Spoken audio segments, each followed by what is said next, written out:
Imagine checking your phone on a random Tuesday. 6 numbers match. Your hands start shaking. You're staring at $200 million.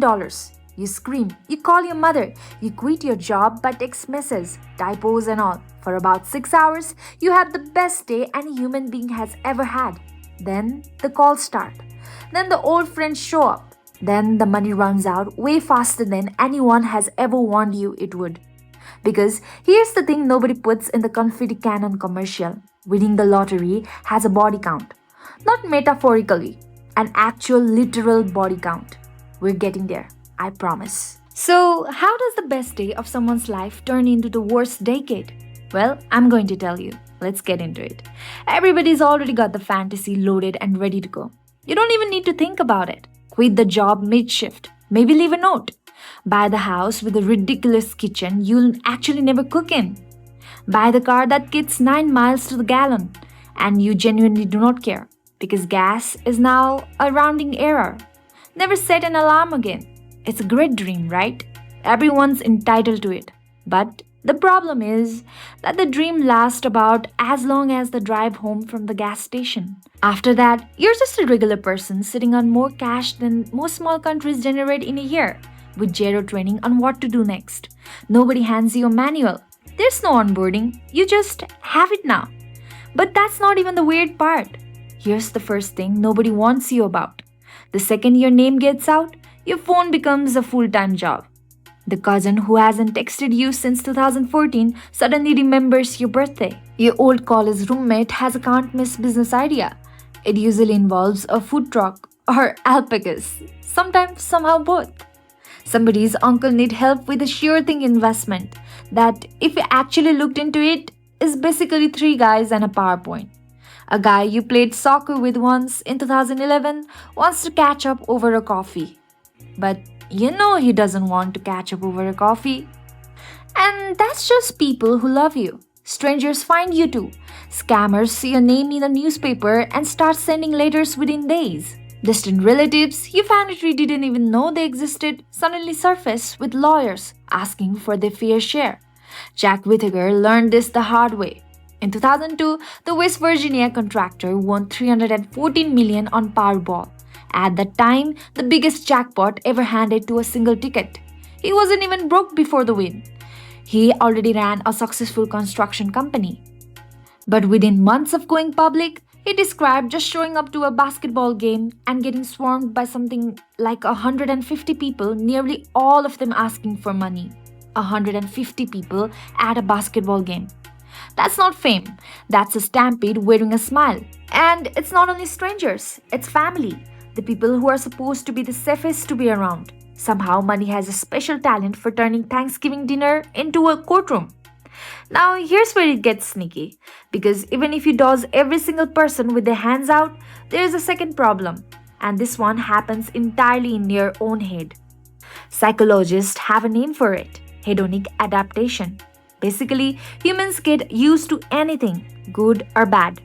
The first time you fly first class, it's magic. The 10th time is just the same. The Lamborghini stops being a Lamborghini and starts being my car, the one that's annoying to park. Vacations that used to be the highlight of your whole year quietly turns into a random Tuesday. Your brain resets what normal feels like almost instantly. And once it does, the thing that used to feel incredible just feels fine. So, the excitement fades. It has to. That's not a character flaw. That's just how brains work. Which is weirdly a kind of disappointment that nobody prepares you for. And here's where people get genuinely blindsided. Because on paper, the math looks simple. I have $200 million. I will never ever run out of it. Except you can. Way easier than you'd ever think. Start with taxes. In the US, lottery winnings get 24% pulled out automatically the moment you're paid. And once you actually file, if you're in the top bracket, which you absolutely will be, you can owe up to 37%. So that eye-popping number on the news, chop off more than a third before you've even touched it. Then there's lump sum versus the annuity, which sounds boring but is one of the biggest trap in the entire process.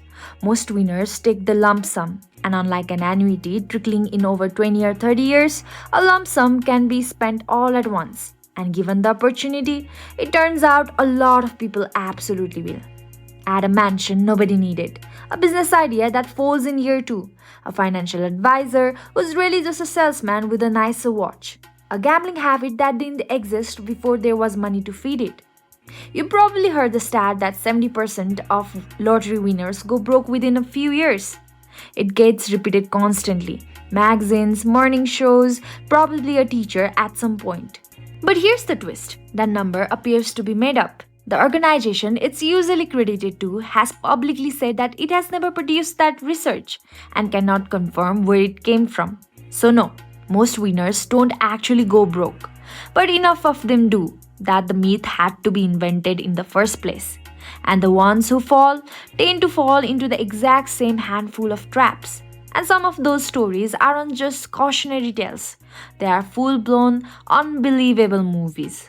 Take William Budpost. Before his win, he was just scraping by on disability, already on Mary's number 5. In 1988, he pawned a ring for $40, used the cash to buy Pennsylvania lottery tickets with his landlady, and won $16.2 million.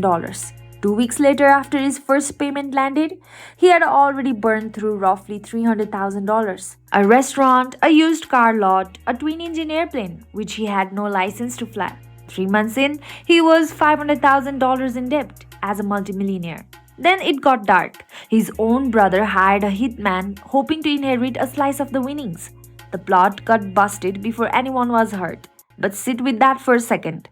That's his own family trying to kill him over lottery money. Post eventually filed for bankruptcy. Years later, he admitted that he would have been happier broke. Okay, now here's the one that sounds fake but isn't. Evelyn Adams was a convenience store clerk in New Jersey who won the state lottery in October of 1985, $3.9 million.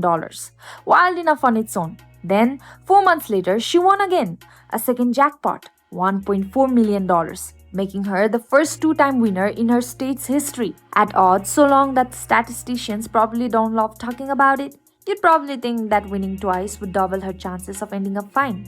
But you know what? It didn't. A gambling habit crept in, fed by the exact same instinct that had her buying lottery tickets for 15 years straight. She started chasing losses at the tables in Atlantic City, had a few bad business decisions, and a habit of loaning money to people who never paid her back, and by the early 2010s, the woman who had beat the odds of 1 in 3 million twice was living in a trailer park with none of it left. She later put it simple. She had won the American dream and then lost it too. Then there's Michael Carroll, a 19-year-old British trash collector who won £9.7 million on his very first ticket. Tabloids called him the Lotto Lout. He handed £1 million each to his mum, his aunt, and his sister, bought a mansion, a fleet of luxury cars, reportedly spent up to £50,000 in a single night on parties. By 2010, 8 years later, the money was gone, and he was back on the bean truck, collecting other people's trash for a living. He still says he doesn't regret a single pound of it. And then there's this one that isn't funny at all. Abraham Shakespeare was a day laborer in Florida who won $30 million in 2006. He took the lump sum, around $17 million after taxes, bought a house, a car, a watch. But the request for money never stopped. So he confided to a friend that he had thought all these people were his friends, only to realize all they actually wanted was cash. A woman named Didi Moray walked her way into his life, claiming she wanted to help him manage what was left of his fortune. In 2009, Shakespeare vanished. Months later, his body turned up buried under a concrete slab in her backyard. She was convicted of first-degree murder in 2012 and is serving life without parole. That's not a lifestyle inflation. That's a man who won the lottery and ended up in the ground because of it. Even for the winners who avoid the absolute worst-case scenario, something quieter tends to happen. They stop trusting people. Which makes sense. Once you've got that kind of money, you genuinely cannot tell if someone likes you or likes what you can do for them. Dating feels weird. Old friendships start feeling transactional even when they aren't. Some winners describe feeling more alone after the win than they ever did before it. surrounded by more people, but close to fewer of them. And that's the part that nobody puts in the fantasy. You picture yourself surrounded by everyone who loves you. Instead, a lot of winners end up quietly wondering who actually does. And it doesn't stop at friendships. Family arguments get worse, not better, once there's real money on the table. Who got more? Who deserves it? Who was there for you before you were rich? Isolation, it turns out, is a surprisingly common side effect of getting everything you ever wanted. But here's the twist in the twist: the money isn't actually the villain in any of these stories. There are winners who did this right. People who claimed their prize through a trust so their names never made the news. People who spend their first 90 days doing nothing but hiring a lawyer, an accountant, and a fee only financial advisor before spending a single dollar. Some of them still have their old careers. Some of them still live in the same house. Most of us will never learn their names because the entire point of doing it right is that nothing dramatic happens. And nothing dramatic is exactly what a good outcome looks like. Whittaker, Post, Carroll, Shakespeare, they didn't lose because they won too much.